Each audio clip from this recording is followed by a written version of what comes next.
Hi, everybody. Welcome to Diamond Effect Podcast, episode 178. Today, I want to talk about a topic that's maybe not one of the favorite amongst my clients and small business owners, but I think it's very important. And I have a fresh approach to it that you might have not heard before.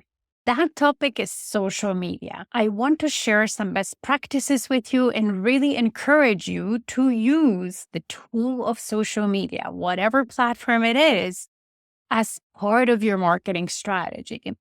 Why do I think it's important? There is a big potential to nurture your current audience, to attract new clients, to reach markets that you can't reach any other way. And yet, because of sometimes unrealistic expectations, you're getting overwhelmed trying to learn everything and do everything perfectly right off the bat.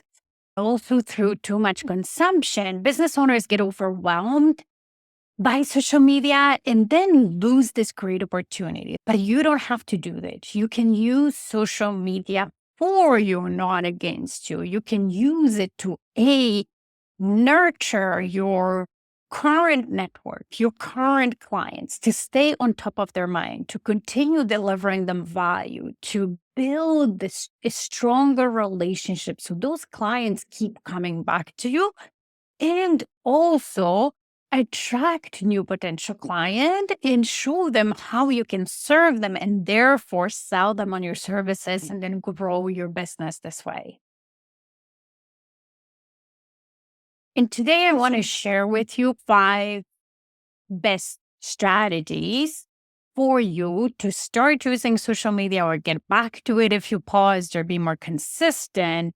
And again, as I said, they will work for any platform out there, no matter which platform you use. But before we get there, I want to talk through your mindset because I see that the perspective that my clients have and the perspective that I see other business owners have are the biggest barrier,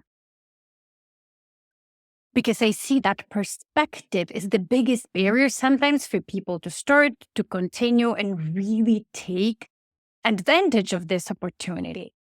So, one thing that I want to say is that, hey, as the CEO of your business, you are in charge. Don't let the social media pressures, the opinions of the experts of what you should do, how much, how often, and so on, dictate what you do. Because it's always better to do even a little bit consistently than nothing at all, because you're overwhelmed by all the advice out there, trying to do it all, trying to do it perfectly. To know that you are in charge, you get to choose, you get to make things work for you. Okay. Another thing is, and I want to say that to benefit from social media, you don't need to even know all the algorithms. You don't need to be like those maybe gurus that you're following. You don't need to be posting 10 times a day, sharing all your life on a silver platter. Me and my clients use social media to our benefit, and we don't have huge followings. We're not using trendy music in our reels. Some of my clients don't even do reels. And yet they still benefit from social media.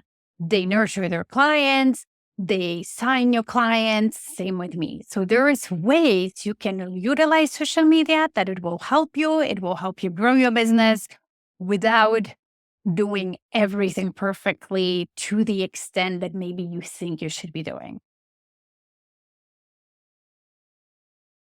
Now, let's address who should be responsible for social media. If you're just starting or you're a solopreneur and you have limited resources, you need to figure it out. You should be doing it. You get to know your ideal client better. You get to narrow down your messaging. That helps you figure out your competitive advantage and really understand your business. It's the same with social media. Through marketing on social media, you can learn a lot about your business. You can be better at selling your services. Now, if your business is bigger and now you have resources, you can outsource portions of social media management, even content creation. But as the CEO, unless you have really a CMO, so Chief Marketing Officer, that you will outsource all that part to them. But if your business is not big enough to do that, as the CEO, you should be still involved in social media marketing, even if it's just overseeing, making decisions about strategy, approving the content, and making sure that whatever is posted is on brand, is aligned with the messaging, is aligned with the goals of the strategy that you have. So you still need to be involved. You can't just give it to somebody and forget about it. That's not what you want to do as the CEO of your small business. So let's move on to the 5 strategies I wanted to share with you. There's this decide on a minimum that you can be posting on a social media platform of your choice, right? Whether you're on one only, and I always recommend, if you're just starting, pick one social media platform where your ideal clients hang out, and that's also the least scary for you, that you like the most personally, and get good there and start there. If you're on more than one, that's fine. So just decide on the minimum consistency that you're willing to do 80-90% of the time. It's better to post 2 times a week, even 1 time a week consistently, than 5 times a week for 4 weeks and then nothing for 6 months. Okay. So start small and then increase. That's rule number 1. Rule number 2, play to your strengths first. And only then, in terms of content creation, in terms of what type of posts you create. If you love to be on video and that's your thing, and you don't spend a lot of time over analyzing, just go on video. And if it's a long-form video, do a long-form video. Don't worry about the fact that maybe short-term video is more popular. In the beginning, you just want to start and be consistent. And as you do that, and that sort of becomes a habit, then you can push yourself a little bit and say, okay, now that I'm consistent and I really enjoy long-term form video, and now I want to grow even more my presence, then maybe I will start introducing short form video, and I will start learning it. Because whenever we learn something new, the learning curve will be that in the beginning, it will take us longer to create that type of content that we don't know how yet. It's going to be a bit frustrating. So you don't want to, with social media, frustrated. You want to start with something that is easy and simple enough to execute. So play to your strengths. And if video is not your strength, start with static posts. Start with a graphic and a caption, or whatever that looks like. Best practice number 3 is have a strategy. Have a plan so you can showcase your business, your brand in an organized way. So the content that you create, it's not ad hoc. And as you're building and growing your audience without a strategy, they will be confused. They might not know what you offer. They might not know who you are. They will confuse who you are and what you offer. Have a plan, have a strategy. And of course, if you're outsourcing partially your social media management, then the manager could potentially, or the agency, if you're using, they can help you develop that strategy. But if you're outsourcing only certain things, and maybe you have an assistant or a VA who does more of an administrative aspect of social media management, then what you want to do is create your own strategy. And I'm going to give you a very simple outline to just help you with it. And you could do it right here with me as you're listening to this podcast. Here is a very simple 3-parts formula for sort of social media comprehensive strategy. First part, 20% of your content should be around your brand. And if you're a business where you have a personal brand, around your personal brand. So talking about how you started and your personal stories of overcoming challenges and celebrating wins and things that relate to how you started your business, your journey around the business, and personal life that kind of is related to it, that was important part of you building the business, your values, your mission, your vision. And that's about 20% of your content. And you can think about it in a month, right? So within a month, however amount of posts you do, or however amount of videos you do, 20% of them on your personal brand. 40% is on your typical marketing. So marketing is about building that no trust factor, telling people a little bit about your services and kind of meaning them and building the relationships. So part of that could be you teaching about the services or anything, any expertise that you share to your audience. So let's say if you're a chiropractor, you teach about importance of proper posture and whatever else goes into what you do. If you are a photographer for families, you teach about how to have a good family shoot without kids getting restless or things like that, right? You teach your clients how to even prepare for your services.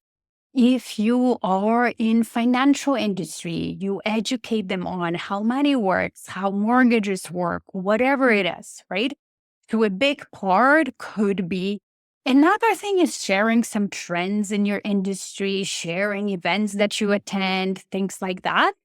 And hey, if you're a social media lover and you love trends and you love to know what's trendy and what's popular, you can use it to your benefit, but always link it to your business and your brand. Make sure that you're not using trends blindly and you're using trends that are really not gelling well with your brand. So use the trends if you want to and you can in a way that aligns with your values, brand messaging, story, and all that.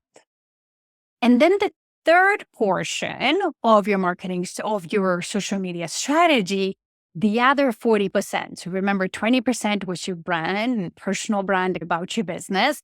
40% was marketing content. So building that know, like, trust, where it's through teaching, tips, sharing industry updates, and also some like trends, following certain trends if you want to. So then the last part, 40%, is sales content. And I see very often this is where small business owners actually miss the boat. A lot of business owners just do the first two part and totally forget about the sales content. And this is super important in order for the new followers, so people who haven't been your clients yet, to become your clients. Because in order for your clients to buy from you, it's not enough for them to know and trust you. Yes, it's important, but also they need to feel safe to buy.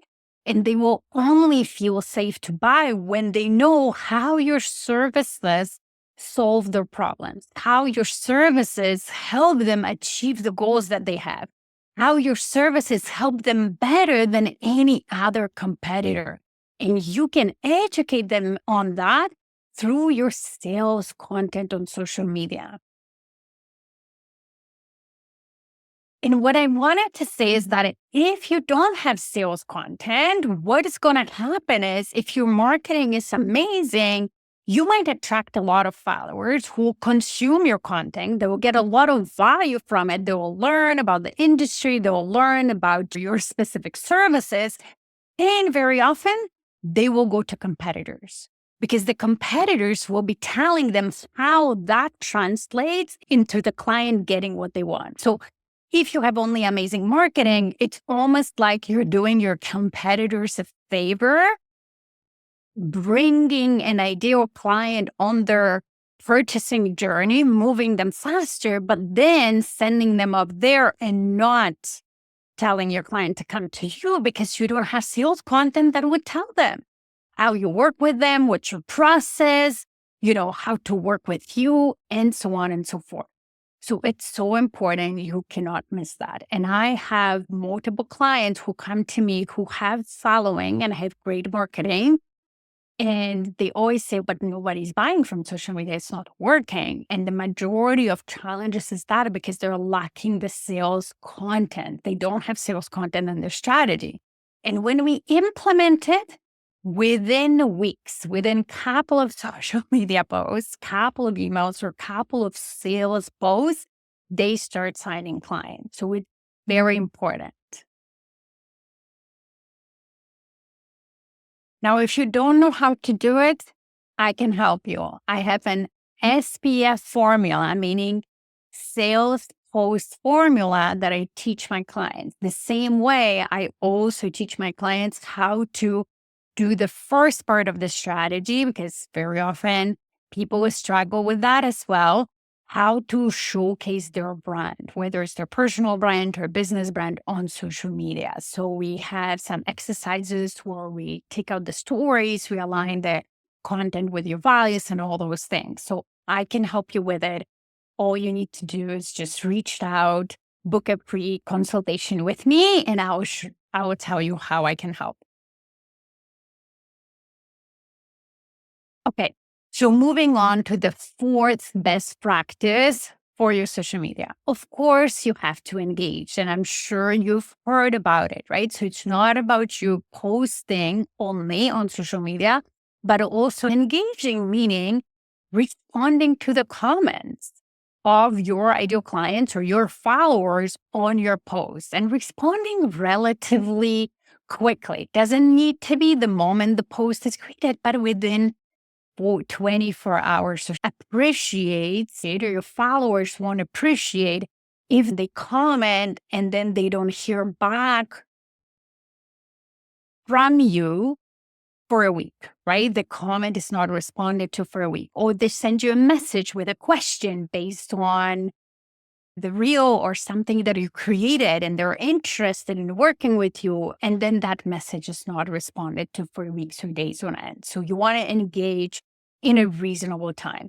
And also, if you can't, you want to follow your potential clients and engage in their content, especially if your potential clients are businesses, right? So if you're a service provider that caters to businesses, they will have social media presence. They will always appreciate that support. If you're catering to individuals, that's very different, but at least engaging in the comments that your followers leave for you in a timely manner. And last but not least, get out of your head and have fun. Don't overthink it. Make social media work for you. Use the powerful potential that it has to help your business grow. Now, don't rely only on social media, because sometimes people get frustrated with social media because they became too dependent on it. They're putting too much weight on social media helping them grow their business. Social media should not be your only tool you're using to get in front of more clients. When it's not, then it's easier to treat it more lightly without frustration, but just having fun. And when you do it that way, it's also easier to be consistent. It's easier to be more creative. And ultimately, that creates the results that you want. Because as a professional business, you want to be there for your clients. And if your clients are on social media, get in front of them. Have a presence, not for you individually, but for them and for the benefit of your business. As CEOs, that is our role. Our role is to do what's best for our business and what's best for our client. Just make it work for you. Don't get into what you should be doing trap. Just do what you think is best for you. Have a great week and talk to you next week.